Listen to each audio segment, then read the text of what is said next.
Today we're talking about the value of little plus often, or chipping away, or just incrementally working away at something, whatever it might be. The little and often approach is basically life. Think about it. You go to the toilet every day. You brush your teeth every day. You may brush your hair every day if you've got some hair. Even I kind of chip my beard out, right? I trimmed my beard, accidentally made it a bit too short on one side, so kind of did it, shorter. My intention wasn't to even do my beard, it was to do my hair. I totally forgot to do my hair. Started showering. I'm like, oh well, I don't really go for this look. I never like the longer on top and the shorter down the sides look, but hey ho, that's what we're going with today. Little and often, taking care of yourself, little and often, doing your nails, little and often, keeping the grass cut like I'm going to do today, little and often. All of these things in life. Maintenance. Most of life is just maintenance, making sure shit doesn't fall apart. Do it little and often. If you let stuff build up and build up and build up, it becomes a massive chore. Now, this could be conversations you may need to have in a relationship. You go, oh, let it go. I won't say anything now. Oh, it's not the right time now. Oh, no, that's fine. Oh, yeah. And you let it and you let it and you let it, and it builds and it festers and it kind of compounds. This idea of compound interest that I've spoken about a lot. When you do something little and often, whether it's to the upside or to the downside, it will compound and it will start to grow and it will start to be this huge thing. So do you want a beneficial, healthy little and often? Do I want to do some exercise little and often? Do I want to cut back on something little and often? Or do I want to put something healthier in? You know, cut back on the unhealthy thing, put something healthier in little and often. You know, like I said yesterday, this idea of right and wrong is kind of bollocks, really. It's where are you trying to go? What are you trying to achieve? There's right and wrong for that. There's good practice, bad practice. There's healthy and unhealthy ideas of, you know, where you want. But ultimately, everyone's got their own goals. So this idea, oh, that's right, that's wrong. It depends. Timing and balance, man. Timing. What's right? And this is the thing. The idea of right. That's right. Yeah, it is 75% of the time. But 25% of the time, it's the opposite. So again, you know, wisdom is which, learning these things. But little and often is how we should approach everything when it comes to saving. Little and often. Working. Right now, my full-time job, if you really kind of want to call it that, and people tell me that this is it, so I have to try and go, okay, I'll put aside my own feelings of guilt or shame or whatever it might be, and I'll accept that if you guys think it is, then okay. So my full-time job is staying out of hospital, costing the NHS and therefore the British taxpayer less by remaining healthier and out of hospital, rather than trying to actually get a job like a little 9-to-5 or something, because I'm basically qualified for shit. I've got skills. I'm capable of a lot, as I say, a lot of things in many, many ways. But this idea of if I just got a job and paid some taxes, I would end up costing the government more and being worse off as a result. So my full-time job is staying well. So doing these videos, this little one-a-day video, this little, you know, ab workout one-a-day thing, just every day, just chipping away. I actually called this originally chipping away. And I'm like, no, I think it's better little plus often. So yeah, the idea that, you know, I'm working on this as a kind of side hustle, if you like, building it up, gradually doing it, not letting it consume my day. If I let it take over my day, then I will end up getting ill. I will end up getting, you know, all of this routine, this momentum I've built up with my health. I will end up back in hospital, and then the chances are the whole thing will fall apart. So if I tried to go too much too soon, we talked about pacing and everything like that. If I tried to do too much, if I didn't restrain myself from just going full on, I wouldn't be adhering to the little and often, which is a really, really, really healthy, beneficial approach to life 99.9% of the time, because as we know, it's always that. It doesn't work always. It really doesn't work always. There are times when you need to put aside, and this is balance.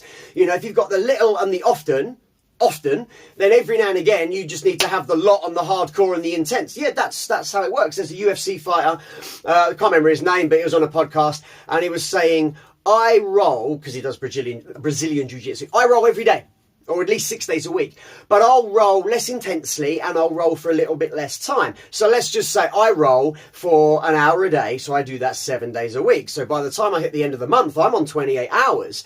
And someone else who might roll intensely more, but 2 hours twice a week, well, they're only getting 4. So you had, oh, well, shit, they're only doing 16 hours. Well, by the time you get to the end of the year, don't think I've got this maths figured out, by the way, but you times 28 by, you know, and then you times 16, and you go, oh, shit, there's a huge huge disparity here in the amount of work that this person's done, even though it seems less because they're only doing an hour and it's not as intense, but they are doing it every day, versus your hardcore 2 hours that you do twice a week that you need 2 days to recover from each time.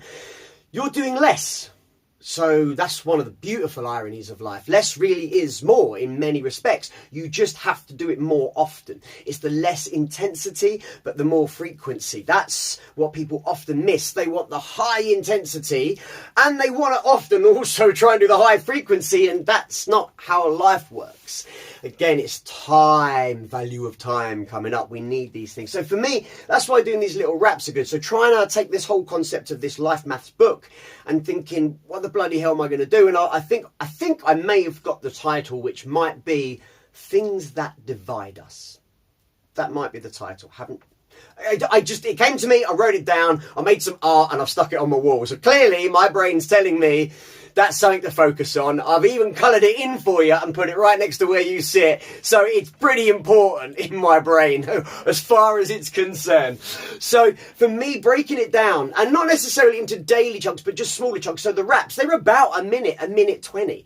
The idea sometimes of doing a whole song's daunting. The idea of editing a whole song, the idea of sort of 3 to 4 minutes and figuring out solos and figuring out choruses and verses and bridges and intros and outros and harmonies. And I'm not great at harmonies, but just when I double up and triple up my vocals and shit, the idea of that is pretty daunting. And oftentimes the idea of even just one song, but sometimes then you think, but then I've got to do an album. So again, you make it even more daunting, and you're no longer thinking little and often. You're thinking, I have this huge project to do, and I can't even fathom breaking into it. You go, well, no, all you're going to do today is you're going to write one little rap, one little rhyme about this topic: comfort, manifestation, dreams, desire, whatever it might be. And you're going to do that 5 days a week. And off the back of that, you're going to then follow up with a story, an anecdote, maybe a parable or historical for someone else's, or whatever it might be, that works with that point and shows and highlights the value of it, but how also usually, 99.9% of the time, the flip is also the case that, so with little and often, if you eat a little bit too much, a little too often, if you drink a little bit too many fizzy drinks, that little bit too much sugar, a little too often, then you times that, and you're going to go to the gym less, and you're going to feel energized less, and you're going to have less interactions in life, and you're going to go out less, and then it all spirals down, and it leads to, you being this sad, lonely person with your foot cut off, just sat indoors, dragging society down, versus someone who can, if they can do the flip, can actually add excess value. They've got so much value just pouring out of them, they can't help but just to share it, and anyone and everyone is attracted to them because, like, wow, look at the value this person just exudes with their every step, because you chose, value of choices, we had that. You chose to just opt in for the little and often. So for me, I often have to restrain myself, my brain, the bipolar kind of brain where you're manic and then you're depressed. My manic brain, my obsessed brain, which can be amazing. Oh, it can be such an asset. The value of obsession coming up. It can be phenomenal, but it's really, really hard to rein in. And I have this natural kind of cocaine running through my veins that just goes, yeah. And I have to go, mate, it's all well and good. I love your enthusiasm, value of enthusiasm coming up. Like and subscribe, by the way. But I have to realise that time is quite a long time. The rest of my life, I never thought I had a future, but now I have this future. I have to think completely differently. I have to alter my behaviour. I have to break habits and then make new habits. We've had the value of breaking habits. We're going to have the value of making new habits coming up. So I have to realise, but it's a process. We talked about the process yesterday. So I have to just do little and often. I just have to chip away every day, mate. Don't be disappointed that you didn't get the whole thing done today. The idea Rome wasn't built in a day. But we have to get so disappointed. Oh, I didn't get the 1 million followers today. Oh, and you look again a minute later. Oh, I still haven't got the 1 million followers. Fuck. You look again a minute later. Oh, man. Chip away. And it says in my bathroom, and I've said it to myself again and again and again, and I've said it on here before, focus on the reps, not the results. It's reps, sets, rest, repeat. But just focus on the reps and focus on the rest. Yeah, and the rest will take care of itself. A lot of English going on there. So it's less overwhelming, like I say. A lot of people, they just get overwhelmed. The whole idea just puts them off from even starting. And like I said yesterday, the process, you've got to get started or you're blind. I can't figure out all the stuff. Of course you can't figure out all the stuff. You can't see round the bloody corner. So just take it one step at a time. Little and often. Keep chipping away at it. Get the fuck outside, off your phones, start doing healthier things, make the habit of it, gain some momentum, share this video with other people, and get into real life. Love you.